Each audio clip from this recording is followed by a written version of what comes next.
Alright, pay attention now. Class 9, chapter 12 sound, topic 12.2.2. Sound waves are longitudinal waves.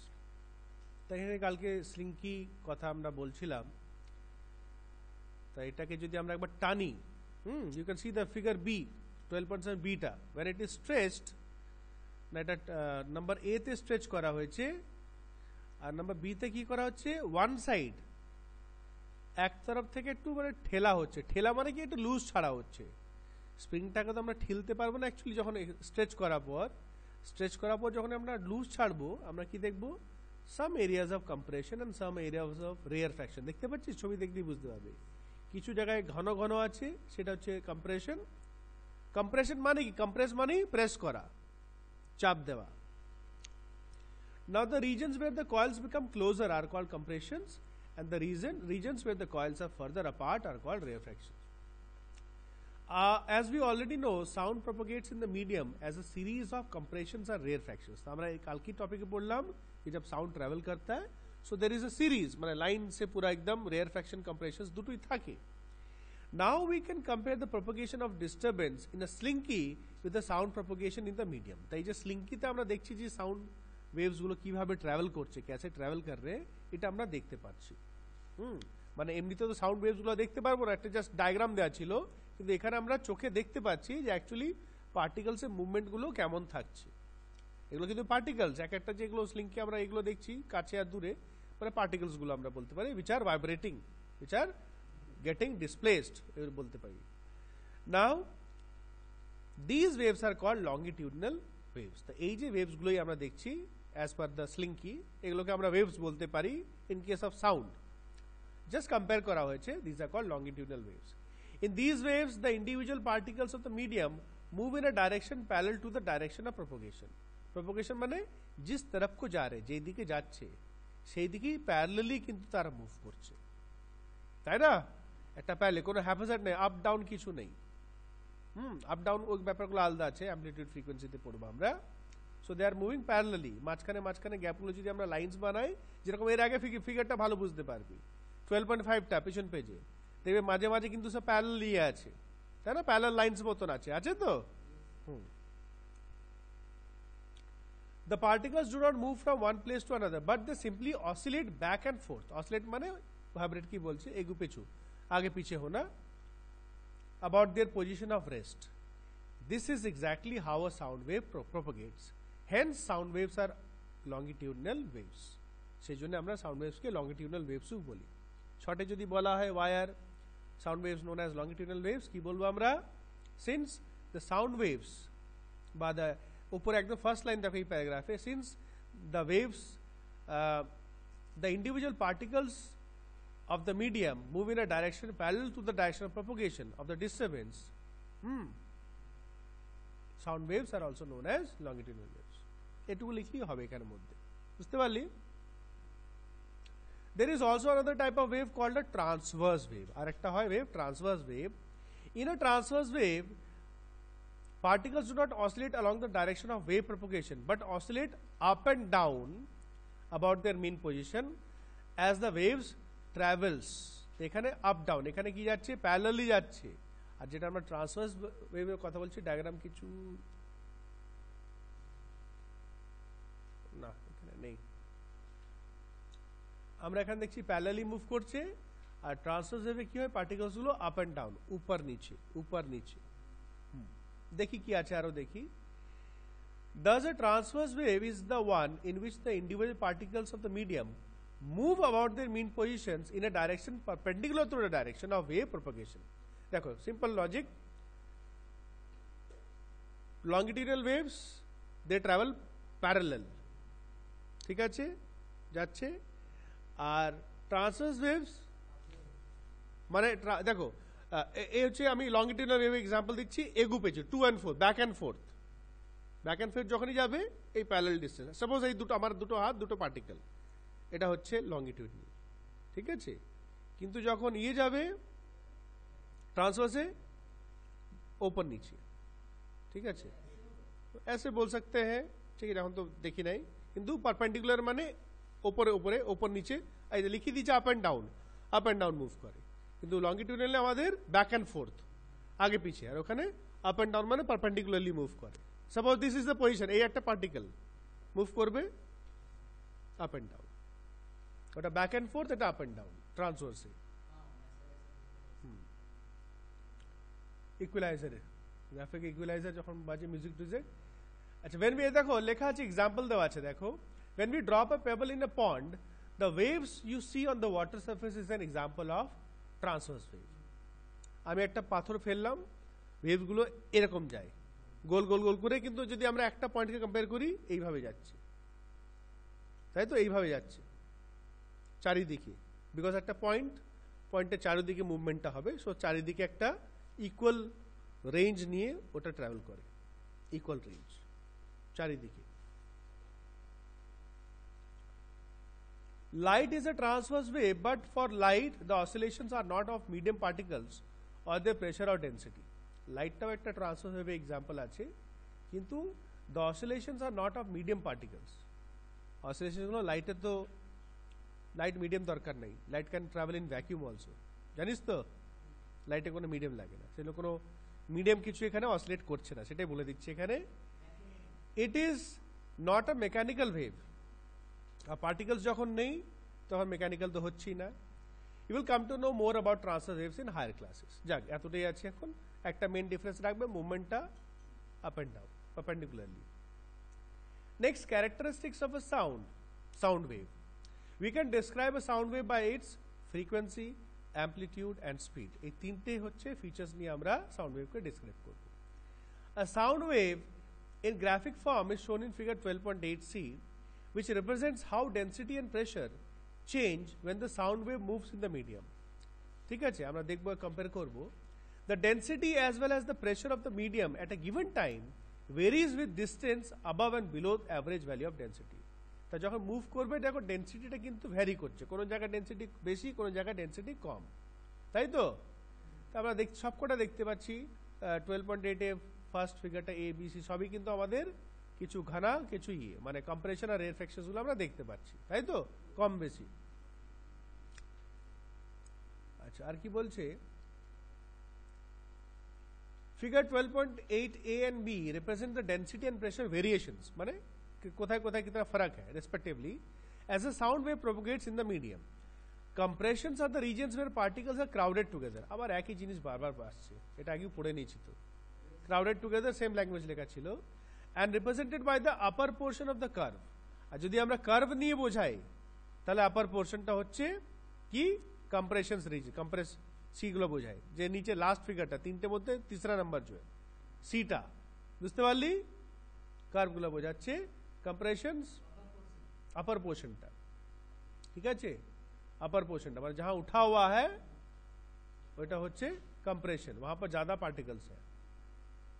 The peak represents the region of maximum compression. Peak माने जितना ऊंचा चोटी होगा वहां पर ज्यादा compress area of region of compression. Thus compressions are regions where density as well as pressure is high. दोनों चीजें, density as well as pressure both is high. Rarefactions are the regions of low pressure where particles are spread apart and are represented by the valley, जो गड्ढा जो U shape नीचे की तरफ, ठीक है जी, U ওটা হচ্ছে refractions. A peak is called, এটা মার্ক করে রাখবে, important, a peak is called the crest and a valley is called the trough of a wave. Crest and trough देखो फिगरो मार्क करा আছে, सी नंबर में क्रेस्ट ऊंचा जो उठा हुआ है उसको क्रेस्ट बोलते हैं, ट्रफ नीचे पार्ट का जो U. The distance between two consecutive compressions और two consecutive rarefactions is called the wavelength. तो अगर दो पीक मतलब छोटी छोटी के बीच में अगर हम मापेंगे, जैसे कि दिया हुआ है आपको फिगर में सी में, उसको किससे हम लोग रिप्रेजेंट करते हैं, ग्रीक लेटर लैम्डा, जो आपको उल्टा वाई जैसा दिख रहा है, आपको उल्टा वाई, कर्सिव का Y, that is known as lambda. ऐसा यूनिट হচ্ছে মিটার। ল্যাম্ডা মানে কি, কাকে ল্যাম্ডা মানে কি, ওয়েভলেন্থ, ওয়েভলেন্থ, ঠিক আছে। ওয়েভলেন্থ কে আমরা গ্রিক লেটার ল্যাম্ডা দিয়ে বোঝাই এবং এসআই ইউনিট হচ্ছে মিটার, মানে wavelength is measured in metres. যদি না থাকে তাহলে মিটারে কনভার্ট করতে হবে। বোথ, আর এই ডিস্টেন্সটা কিন্তু সেম থাকবে, ঠিক আছে। দুটো কম্প্রেশনের মাঝখানে যদি মাপি বা দুটো রেয়ারফ্যাকশনের মধ্যে যদি মাপি আমরা, বোথ উইল বি সেম। अच्छा नीचे कीजिए. Heinrich Rudolf Hertz was born on 22nd February 1857 in Hamburg, Germany, and educated at the University of Berlin. He confirmed J.C. Maxwell's electromagnetic theory by his experiments. He laid the foundation for future development of radio, telephone, telegraph, and even television. He also discovered the photoelectric effect, which was later explained by Albert Einstein. The SI unit of frequency was named as hertz in his honor. এটা mark করা হবে SI unit of frequency. Frequency মানে frequency of sound. HZ. H টা capital হয়, Z টা small. কারো নামে যখন যেগুলো রাখা হয় first letter capital, second letter small. नामे যখন রাখা হয় এটা रूल. उसमें एक ही है बोल के, दो होगा तो पीछे उसके बाद छोटा होता है. Frequency tells us how frequently an event occurs. तो frequency मानी होती इंग्लिश है कितने ज्यादा या कम बार कोई घटना घटता है. Suppose you are beating a drum. How many times you are beating the drum in unit time is called the frequency. अब ढम ढम ढम बजाচ্ছো, ढम ढम ढम ढम ढम ढम, इसका frequency ज्यादा हो गया, second time जो बजा, बट frequency बेसी है. ठीक है जी. We know that when sound is propagated through a medium, the density of the medium oscillates between a maximum value and a minimum value. Maximum value माने crest, minimum value माने नीचे जो valley trough. ठीक है जी. Maximum minimum একটা value থাকবে, up and down. अच्छा, the change in density from the maximum value to the minimum value, then again to the maximum value, makes one complete oscillation. Maximum to minimum, then again maximum to minimum. একটা পুরো মিলিয়ে একটা complete oscillation হচ্ছে, এক পুরা চক্কর. যদি পেন্ডুলামে তোরা পড়েছিস, আমি খেয়াল পড়ছে না, পেন্ডুলামে সাপোজ দিস ইজ পেন্ডুলাম, একদম গেল পয়েন্ট এ, আবার মিন পজিশনে এলো পয়েন্ট বি, আবার এখানে এলো ওই অরিজিনালি ওয়ান অসিলেশন. ঠিক আছে, মানে দুই দিকেই যেতে হবে, এখানেও এন্ড পয়েন্ট, এখানে এন্ড পয়েন্ট দিয়ে আবার অরিজিনাল পজিশনে আসতে হবে. The number of such oscillations per unit time is the frequency of the sound wave. Unit time মানে it may be 1 minute, 1 second, 1 hour, যেমন আমাদের যখন যেটা লাগে নিয়ে করি.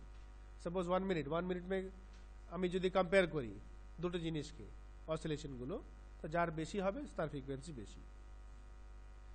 Suppose 1 minute ड्रम नहीं যখন হচ্ছে 1 मिनट मैंने 100 बार बजाया, और इनने बजाया 200 बार बजाया, तो उसका फ्रीक्वेंसी ज्यादा हो गया. सीधी सी बात. মানে আমরা যখনই কম্পেয়ার করব টাইমটা বা ইউনিটটা এক ইউনিট নিয়ে কম্পেয়ার করতে হবে, নাহলে তো হবে না, কম্প্যারিজন তো সেম করতে হবে. If we can count the number of compressions or refractions that cross us per unit time, we will get the frequency of the sound wave. It is usually represented by এটা V মতো, V আছে V এর মতন, যেটা বলি আমরা Greek letter new. ঠিক আছে, নিউ মার্ক করে রাখবে. আর এসআই ইউনিট হচ্ছে hertz. Frequency SI unit hertz, আর ফ্রিকোয়েন্সিকে আমরা স্মল লেটার ভি দিয়ে, যেটাকে আমরা বলার সময় বলি new. The time taken by two consecutive compressions or rarefactions to cross a fixed point is called the time period of the wave. तो दुटो पर एक के बाद अगर जो टाइम लगता है क्रॉस होने में, एक कंप्रेशन से रेफ्रैक्शन, इस टाइम को क्या बोलते हैं? Time period. ছবি দেয় নাই? ওই যে আমরা দেখেছিলাম উপরে ল্যামডা দেখেছিলাম, দুটো ক্রেস্টের মাঝখানের গ্যাপটা কি বলছে আমরা? ওয়েভলেন্থ. এবার ওই যে यहाँ से यहाँ এই এক পয়েন্ট থেকে আরেক পয়েন্ট টাইম লাগবে তো আসতে, ওই টাইমকে বলা হচ্ছে টাইম পিরিয়ড. হ্যাঁ, ওই যে দেখ ইকুয়েশন দেখলেই বুঝতে হবে, পরে পেজে আছে. In other words, we can say that the time taken for one complete oscillation is called the time period of the sound wave. It is represented by time symbol t. SI unit হচ্ছে second. So frequency and time period are related. দুটোর মধ্যে relation কি আছে? Equation frequency মানে new equals to 1/t, বা time যদি বলা হয় টাইম ইকুয়ালস টু 1/নিউ, 1/v হয়ে যাবে, মানে 1/নিউ. টাইমটা বার করতে হবে, 1/নিউ মানে 1/frequency. A violin and a flute may both be played at the same time in an orchestra. Orchestra होता है, कभी देखा होगा आपने, बीएमएस में कितनी बार हुआ है. तो बहुत सारे म्यूजिकल इंस्ट्रूमेंट एक साथ बजते कि नहीं बजते, लेकिन सब बराबर सुनाई देता है क्या हमको? किछु हमारे बेशी किछु कम, ठीक है, वो ज्यादा कान में लगेगा हमारे। Both sounds travel through the same medium, that is air, and arrive at our ear at the same time. Both sounds travel at the same speed irrespective of the source, but the sounds we receive are different. अलग अलग आवाज आता है। This is due to the different characteristics associated with the sound. কোন কোন characteristics? ওই যে তিনটে পড়লাম আমরা, কি পড়লাম তিনটে characteristics? Frequency, amplitude and speed. তার মধ্যে amplitude আর frequency এই দুটো মেন সাউন্ডের কোয়ালিটির জন্য। না this is due to the different, আচ্ছা হলো pitch is one of the characteristics. তা পিচ একটা নতুন এসছে, যেমনি বলে high pitch voice, low pitch voice. যারা গান টান প্র্যাকটিস করে লো पिच हाई पिच অনেক কিছু ওদেরকে ধ্যান রাখতে হয়, হ্যাঁ, कब तेज गाना है कब धीरे गाना है। How the brain interprets the frequency of an emitted sound is called its pitch. Mark করে রাখবে। So what is pitch? हमारा जो ब्रेन है, আমাদের ব্রেনটা কি করে এই যে সাউন্ডের যে ফ্রিকোয়েন্সি আছে, সাউন্ডের ফ্রিকোয়েন্সিটা কি করে আমাদের ইন্টারপ্রেট মানে এবল টু আন্ডারস্ট্যান্ড বা রিসিভ করছে, কতটা স্পিডে বা কিভাবে, সেটা কি বলা হচ্ছে পিচ। আর এই পিচের জন্যই আমরা আলাদা আলাদা সাউন্ড আলাদা আলাদা বুঝি, पिचर जो नहीं, पिच की वजह से साउंड में मेन डिफरेंस आता है। The faster the vibration of the source, the higher is the frequency and the higher is the pitch.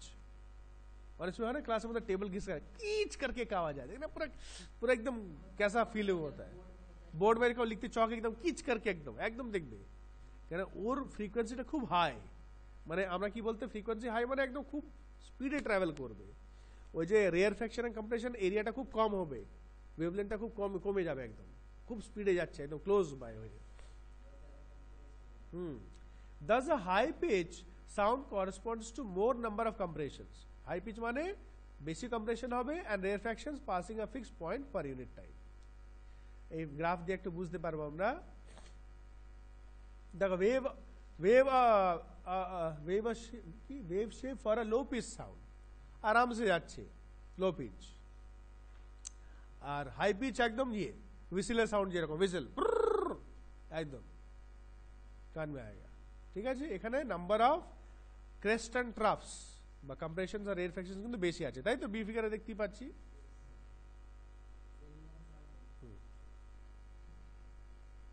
The magnitude of the maximum disturbance in the medium on either side of the mean value is called the amplitude of the wave. এটা মার্ক করে রাখো। Magnitude মানে value, কোই সংখ্যা যেটা আমরা calculate করে বার করব বা দেয়া থাকবে। কিসের value? Maximum disturbance in the medium on either side of the mean value is called the amplitude of the value wave. mean value মানে অ্যাভারেজ, যেটা অ্যাভারেজ দেয়া থাকবে, সেই অ্যাভারেজ ভ্যালু থেকে কতটা ম্যাক্সিমাম সে ডিস্টারবেন্স ক্রিয়েট হচ্ছে, সেটাই কি বলা হচ্ছে অ্যামপ্লিটিউড। আমরা একটু পরে গেলে আরো বেশি ক্লিয়ার হবে তো। অ্যামপ্লিটিউডকে আমরা লেটার এ দিয়ে ডিনোট করি। For sound it's unit will be that of density of pressure. সাউন্ডের জন্য ডেন্সিটি বা প্রেসারের যেটা ইউনিট, সেটাই আমরা প্রেসারের ডেন্সিটি কি আছে ইউনিট? পাস্কাল নয় সাউন্ডে। তবে একটু ম্যাগনিটিউড ডেফিনেশনটা আরেকবার পড়ছি, সিম্পল জাস্ট রিডিং দিচ্ছি। The magnitude of the maximum disturbance, magnitude মানে কি ভ্যালू, कि मैक्सिमम কতটা ডিস্টারবেন্স হয়েছে মানে कितना मूवमेंट हुआ है, उसका वैल्यू कितना होगा, তার ভ্যালুটা কত হবে? इन द मीडियम, मीडियम में भी सॉलिड लिक्विड और गैस যে কোনো হতে পারে। On either side of the mean value is called the amplitude. Mean ভ্যালুকে আমরা দেখো তার নিচে দেখো ফিগার 12.10টা দেখবে। হ্যাঁ, মিন ভ্যালু আমরা এখানে বোঝাচ্ছি, আমরা এই মাঝখান থেকে একটা লাইন যাচ্ছে না, এটাকে বোঝাচ্ছি আমরা, ঠিক আছে।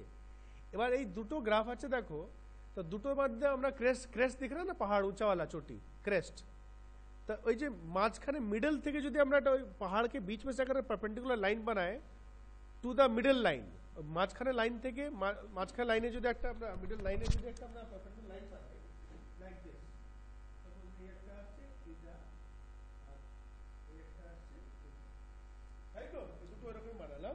কোনটা বেশি আসছে, ফার্স্টটা না সেকেন্ডটা? সেকেন্ডটা। তো এখানে বকিউ দেখতে পাচ্ছি, তার মানে এখানে সেকেন্ড কেসে লাউডার সাউন্ডে অ্যামপ্লিটিউড হাই হয়, আর সফট সাউন্ডে অ্যাম্পলিটিউড কম হয়, মানে লেস দেন लाउडर साउंड। ये तो पढ़ी हमने पढ़ को बताया আছে, जितना लाउड होगा उतना एम्पलीट्यूड ज्यादा होगा, जितना लाउड उतना ज्यादा एम्पलीट्यूड, जितना कम उतना कम एम्पलीट्यूड। ठीक है। द लाउडनेस और softness of a sound is determined basically bye it's amplitude. तो लाउडनेस कितना जोर आवाज है कि कितना हल्का है, এটা আমরা কি দিয়ে মাপি? एम्पलीट्यूड দিয়ে মাপি। The amplitude of the sound wave depends upon the force with which an object is made to vibrate. तो ये डिपेंड करता है फोर्स के ऊपर। जैसे भाई एक डीजे का बड़ा बॉक्स और हमारा छोटा एक कोई भी एक स्पीकर ब्लूटूथ वाला, तो किसका एम्पलीट्यूड? डीजे इतना जोर है, कितना फोर्स, वो कितना मतलब इतना फोर्स देता है कि हमारे हार्ट शरीर में भी वाइब्रेशन हो जाता है। तो एत ही वाइब्रेट करছে, means the amplitude is so high, the wavelengths are so high. If we strike a table lightly we hear a soft sound, ये सॉफ्ट साउंड, राइट दो। लेकिन ज्यादा करेंगे तो हम लोग ज्यादा sound, so amplitude is higher. If we hit the table hard, we hear a louder sound. Now, can you tell why? A sound wave spreads out from its source. फैल जाता है, जैसे figure number 2 12.10 louder sound figure देखते बच्चों, vibration amplitude बेड़े जाए। Louder sound can travel a larger distance as it is associated with higher energy. Large sound মানে energy বেশি থাকবে, বেশি দূর तक যাবে। Figure 12.10 shows the wave shapes of a loud and a soft sound of the same frequency.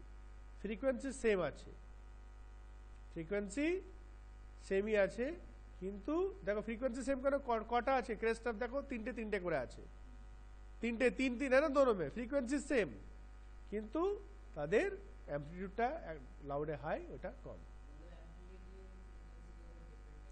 Loudness frequency के ऊपर depend नहीं करता। Loudness is not dependent on frequency, loudness is dependent on amplitude. Frequency ऊपर depend करे pitch, এটা যদি এই যেমনি পাশে দেওয়া আছে লো পিচ হাই পিচ, বুঝতে পারছি তো? এগুলো কনফিউজ হলো হবে না, ঠিক আছে? Pitch depends on frequency and loudness depends upon amplitude. The quality or timbre of sound is that characteristics which enables us to distinguish one sound from another having the same pitch and loudness. Quality व timber मतलब किसी भी sound का quality को बोल रहे हैं हम लोग, कितना भारी हल्का पतला जो भी है, ये हम लोग फर्क पता कर सकते हैं कि पिच और लाउडनेस से। The sound which is more pleasant is said to be of rich quality. जो हमारे कान को ज्यादा अच्छा लगता है उसको बोलते हैं अच्छा क्वालिटी का साउंड। যেমন এতগুলো স্পিকার আমাদের পাওয়া যায়, তো জোর বাজেগা মতলবই তো अच्छा नहीं है, সাউন্ডে ক্ল্যারিটি থাকতে হবে, তো তবে তো শুনতে ভালো লাগবে একটা বেশ, ঠিক আছে? একটা বড় স্পিকার ঝন ঝন ঝন করে আওয়াজ করছে, ভড় ভড় ভড় ভড় করছে, লাউড আছে কিন্তু not pleasant. A sound of single frequency is called a tone. Mark করে রাখো, जिसका एक ही फ्रीक्वेंसी होगा उसको बोलते हैं tone. The sound which is produced due to a mixture of several frequencies is called a note. অনেকগুলো ফ্রিকোয়েন্সি মিক্স হয়ে গেলে আমরা যে সাউন্ডটা তৈরি হয় ওটাকে নোট বলি। You must be knowing that and is pleasant to listen to. ওটা ভালো লাগে, কেন যেরকম গান টান শুনি আমরা, অনেকগুলো সাউন্ড একসঙ্গে মিক্স হয় ফ্রিকোয়েন্সিগুলো।